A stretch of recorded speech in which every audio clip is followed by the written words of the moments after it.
বাংলাদেশ থেকে এবার পরিষ্কারভাবে পশ্চিমবঙ্গের বিরোধী দলনেতা শুভেন্দু অধিকারীকে টার্গেট করা শুরু হলো। কালকে একাধিক ক্লিপিংস ভাইরাল হলো, যেখানে বাংলাদেশের হিন্দু ধর্মাবলম্বী ব্যক্তিরা সরাসরি শুভেন্দু অধিকারীর নামে একাধিক স্লোগান দিলেন, একাধিক বক্তৃতা পেশ করলেন এবং তাদের দাবি শুভেন্দু এতদিন বাংলাদেশের হিন্দুদের জন্য যে কথাগুলো বলেছেন সবই নাকি ভুল। বাংলাদেশের হিন্দুরা নাকি সব থেকে ভালো আছে, বাংলাদেশের হিন্দুরা সুরক্ষিত আছে এবং তিনি বা যেই ব্যক্তি এই কথাগুলো বললেন ঠিক তার পাশে দাঁড়িয়ে আছেন বাংলাদেশের স্বরাষ্ট্র উপদেষ্টা। ভাবলে অবাক লাগে যে হিন্দুদের জন্য ভারত প্রথম থেকে শেষ 1 বছর লাগাতার স্টেটমেন্ট দিয়েছে, বাংলাদেশের উপর ডিপ্লোম্যাটিক প্রেসার ক্রিয়েট করেছে, প্রত্যেকটি ইস্যুতে হিন্দুদের পাশে দাঁড়ানোর আন্তর্জাতিক একটা সমবেত প্রয়াস তৈরি করেছে। সেই বাংলাদেশের হিন্দুরা পশ্চিমবঙ্গের বিরোধী দলনেতা শুভেন্দু অধিকারীকে টার্গেট করে একাধিক কথা বলছেন, কারণ শুভেন্দু অধিকারী নাকি হিন্দুদের নিয়ে, বাংলাদেশের হিন্দুদের নিয়ে আন্দোলন করেছিলেন। বারবার বলে বাংলাদেশের হিন্দুরা নাকি শান্তিতে নেই। শান্তিতে না থাকলে আমরা সাড়ম্বরে দুর্গোৎসব পালন করলাম কিভাবে? তরুণের কথাই বলি, তরুণ যেই দাতা দিল আমাদের পূজা 33,000 হয়েছে, তাহলে কিভাবে হলো? এই রমনা কালী মন্দির থেকে ভারতের ওই কুকুর ঘেউ করে শুভেন্দুকে নিমন্ত্রণ জানাচ্ছি যে আপনি এসে দেখে যান বাংলাদেশের হিন্দুরা কত ভালো আছে। বেশি দিন পিছনে যেতে হবে না, 5 থেকে 6 মাস আগে যান। তখন বাংলাদেশের চট্টগ্রাম নামক যে জায়গা, সেখানে সেনাবাহিনী রীতিমতো একের পর এক হিন্দুদের দোকান ভেঙেছিল, বাড়ি ভেঙেছিল, হিন্দু সম্প্রদায়ের ব্যক্তিদেরকে ধরে ধরে মারা হয়েছিল বাংলাদেশের মৌলবাদী ইসলামিক কিছু মানুষের দ্বারা। শুধু চট্টগ্রাম নয়, চাকমা সম্প্রদায়, সেই চাকমা সম্প্রদায়ের উপর সেনাবাহিনী নির্মমভাবে অত্যাচার করেছে দিনের পর দিন। যখন পশ্চিমবঙ্গের বিরোধী দলনেতা শুভেন্দু অধিকারী রাস্তায় নেমেছিলেন, ঠিক সে সময় বাংলাদেশের হিন্দুদের যে অবস্থা ছিল তা নিয়ে শুধুমাত্র ভারত সরব ছিল তা কিন্তু নয়। ব্রিটেনের পার্লামেন্টে আলোচনা হয়েছিল, সুইজারল্যান্ড ওপেনলি সে সময় কমেন্ট করেছিল, এমনকি ডোনাল্ড ট্রাম্পের নির্বাচনের আগে ডোনাল্ড ট্রাম্প স্বয়ং বাংলাদেশের হিন্দু নির্যাতন নিয়ে কিন্তু তীব্র প্রতিবাদ করেছিলেন। অথচ আজকে বাংলাদেশের এক শ্রেণীর হিন্দুদের পক্ষ থেকে যে স্টেটমেন্ট এলো, সেই স্টেটমেন্ট কিন্তু বিশ্বাসঘাতকতার সমান। এটাকে পরিষ্কার বিশ্বাসঘাতকতা বলা হয়, কারণ সে সময় যদি ভারত থেকে এই প্রেশার ক্রিয়েট করা না হতো, তাহলে আজকে বাংলাদেশে যত সংখ্যক হিন্দু 1% সুরক্ষিত আছেন সেই সম্ভাবনাও কিন্তু থাকতো না। যে হিন্দুরা আজকে দিনের পর দিন ভারতের এই ডিপ্লোম্যাটিক প্রেশারটাকে অস্বীকার করছেন, পশ্চিমবঙ্গের বিরোধী দলনেতা শুভেন্দু অধিকারীর নামে তিরস্কার করছেন, তারা কি সেই দিনটি খুব সহজে ভুলে গেলেন? যেদিন মন্দিরে পেট্রোল বোমা ছোড়া হলো, দুর্গা ঠাকুরকে লক্ষ্য করে পেট্রোল বোমা ছোড়া হলো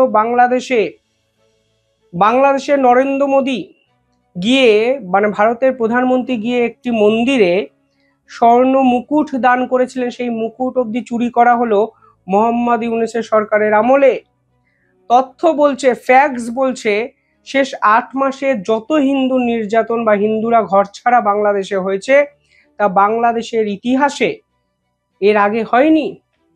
অথচ ভারতের বিরোধী দলনেতা, বাংলার বিরোধী দলনেতাকে কেন্দ্র করে বাংলাদেশের হিন্দুরা স্লোগানিং দিতে শুরু করলেন, যা কিন্তু রীতিমতো বিস্ময়কর।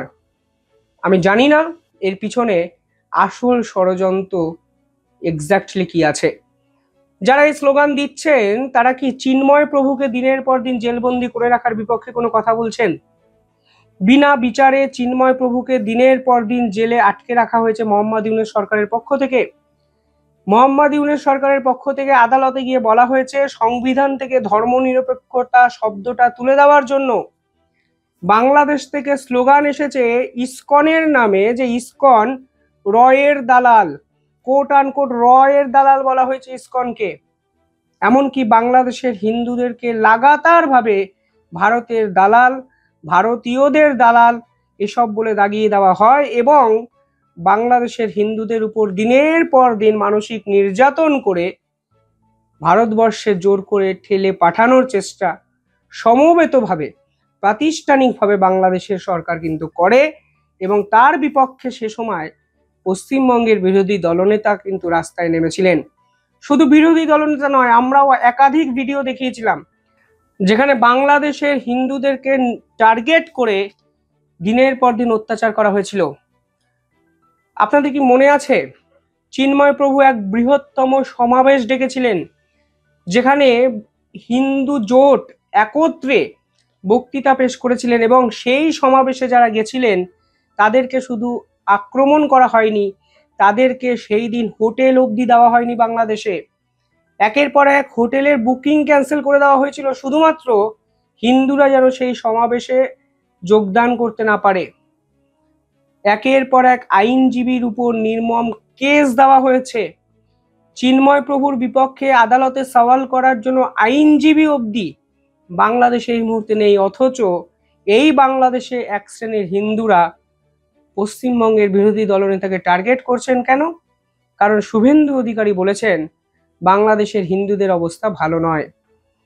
শুভেন্দু অধিকারী শুধু নয়, পশ্চিমবঙ্গের একাধিক রাজনৈতিক দল বাংলাদেশের হিন্দুদের উপর এই নির্মম অত্যাচারের বিপক্ষে কিন্তু দিনের পর দিন কথা বলেছে, অথচ আজকে বাংলাদেশের পক্ষ থেকে যে স্টেটমেন্ট উঠে আসছে তা বিশ্বাসঘাতকতা ছাড়া আমার পরিভাষায় আর অন্য কোনো শব্দ নেই।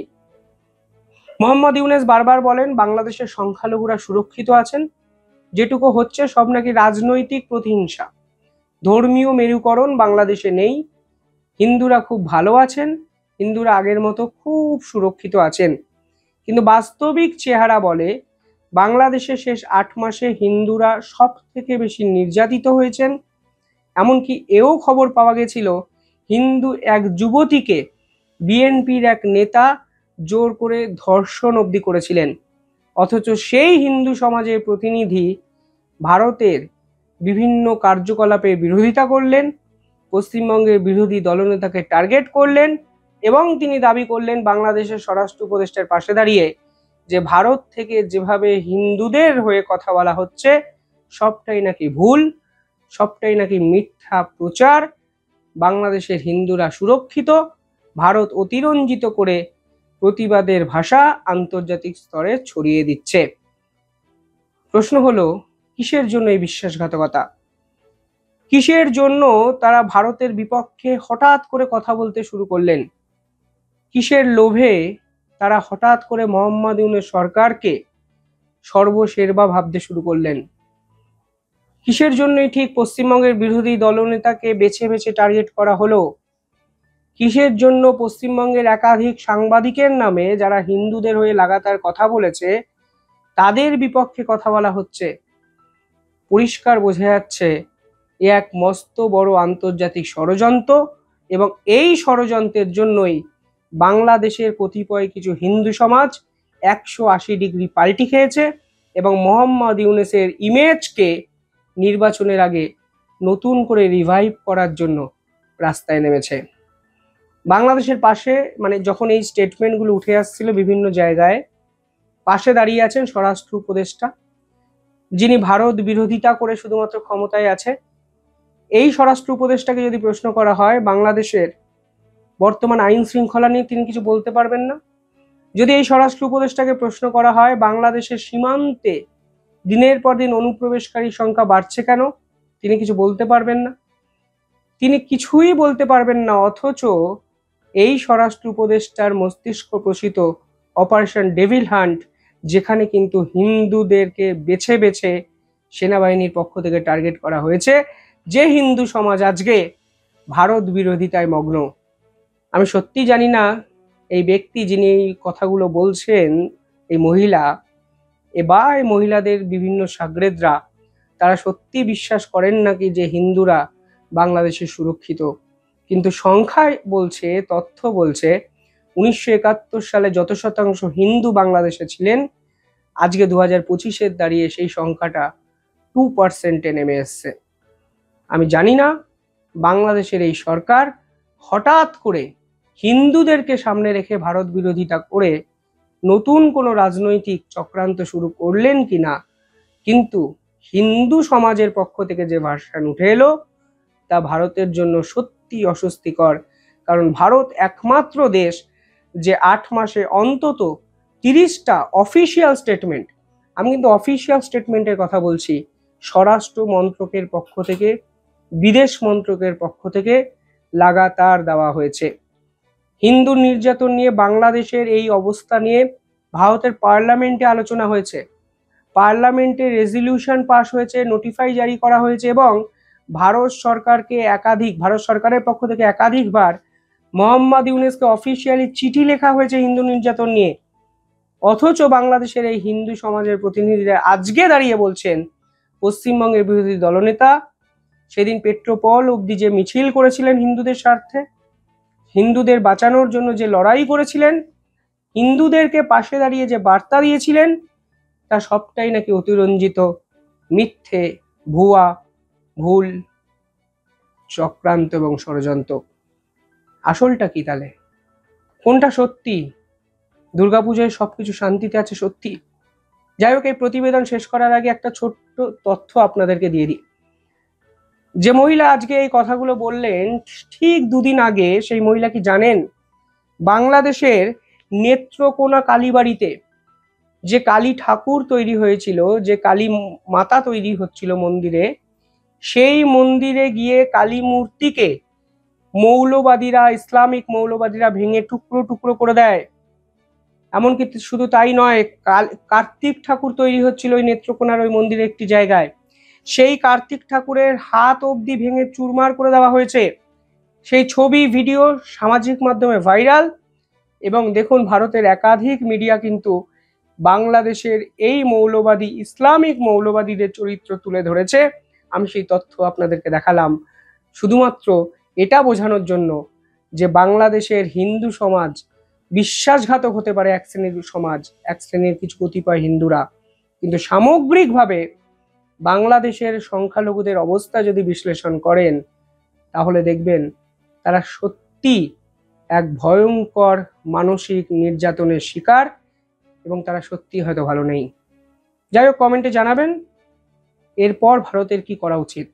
সত্যি কি বাংলাদেশের হিন্দুদের নিয়ে ভারতের ভাবা উচিত, নাকি ভারত সমস্ত বিষয়টা এরপরে অন্তত যেন এড়িয়ে যায়? কারণ যাদের জন্য ভারত করছে তারাই পিছনে ছুরিটি মারছে।